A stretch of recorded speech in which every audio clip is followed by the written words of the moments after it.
Degsie's All-Time Runners, a short story by H Swinney, instalment 4. For a long time Miss Thornton went foraging about the house. Degsie could hear her clunking cupboards in the kitchen and shunting drawers in the bedroom. He hated all this fidgeting about.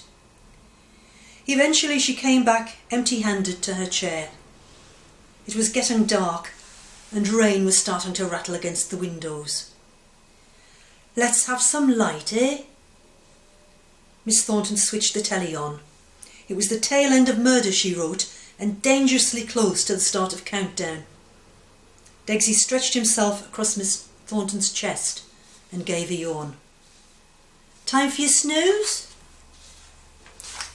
Degsie hopped down from Miss Thornton's lap, nudged open the door of the spare room and ambled over to the corner by the front door, where he relieved himself copiously and luxuriantly on the carpet, augmenting an existing bog of peppery piss.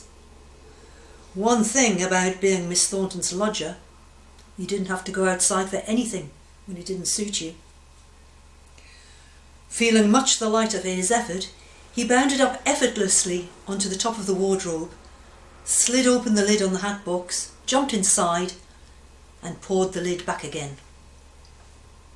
Only his tail dangled casually outside, like a fur stole left at the opera. In a matter of moments, he was fast asleep on the crushed velvet that lined the box. Bloody hell! His eyes popped open in the darkness. Thump, thump! What was that? There was somebody at the front door. Only officials came to the front door. He whisked his tail quickly inside the box, just as Miss Thornton flicked the light switch on. "Who's there?" The letterbox lifted and a voice clucked. "It's Julie Jenkins, Miss Thornton." "Who?" Mrs. Jenkins, your psychiatric social worker." Silence. "Remember, I'm from social services. I can show you my card if you like." Miss Thornton grudgingly pulled back the bolts.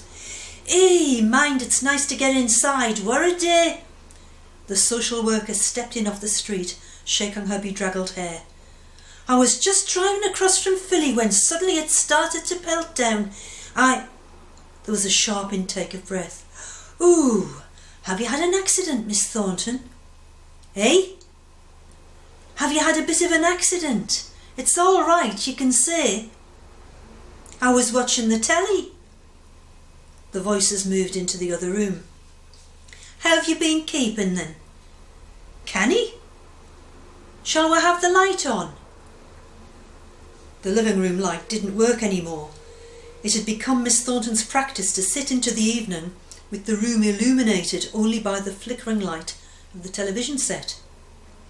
When she couldn't stand the unworldly ambience any more, she went to bed. "What's happened here?" "Missing part. The girl was going to get it." "What girl?" "Oh, you mean the home care assistant. Well, it's not her place to do that. She should have reported it. How long has it been like this?" Degsie had difficulty catching Miss Thornton's response. "That's ridiculous. That should have been sorted out weeks ago." The conversation ebbed and flowed. Inside the box, Degsie's ears turned to and fro like satellite dishes as he strained to get the gist. "That lass has got my purse," he heard Miss Thornton say. "Now are you sure?" said the other woman. "That's a serious thing to say." "She takes my money and spends it down on Newcastle quayside, and she's had things away out of this house to sell down there. She doesn't play fair by me." "Now, Miss Thornton, I think you've just got a bit confused. Where have you looked for your purse?" "Well, let's try again." There were some scufflings and bumpings while the two of them rummaged around. "What about this cupboard next to the fireplace?" said the social worker. There was a poink as the catch freed. "Look, here it is, and it's got your money inside it. One of you must have put it in here for safekeeping." There was an eerie pause, and a muffled sound Degsie had never heard before. Then the social worker's voice again, this time lower. "Now don't get upset. It could happen to any of us, and often does. There's no harm done. But I think what we should do is have a cup of tea and a bit of a chat." There was an interlude where water thundered into the kettle, the fridge door went whoomph, and teaspoons jangled in cups. Then the social worker went on. "It doesn't help, you know, that you've been living in the dark. No wonder you're going to bed at the wrong time and missing your appointments at the day centre. And it doesn't do you any good to be on your own so much. You really should make an effort to go there for the company. Which reminds us, how are things with your neighbour?" Miss Thornton's cup came down with a clatter. "Her? I wouldn't give her the time of day." Miss Thornton, she's just an old lady like yourself, and it would be nice for you just to say hello now and then." "Let me tell you," bellowed Miss Thornton, "her and me are nothing alike. She's a thieving old bugger." "She's blind, Miss Thornton." "Ah, man, you know nothing. She's had things off my line." "What things?" "She's had my Rabbie Burns tea towel and me crocheted mats." "Now when could she possibly have done that?" "When that ignorant husband of hers was alive." The social worker was at a loss. Eventually she tried a placatory tone and a change of tack.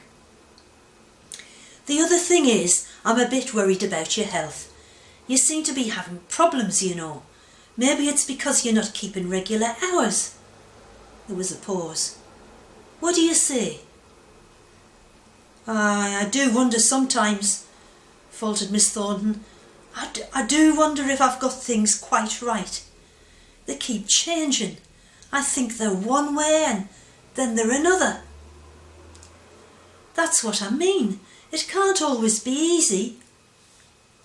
Sometimes I just can't quite remember what I did or where I did it."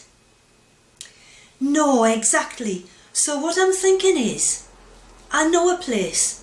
I think we could get you in there, just for a few days. You can see how you like it, and while you're in there, I'll get your light mended." "Will it be all right?"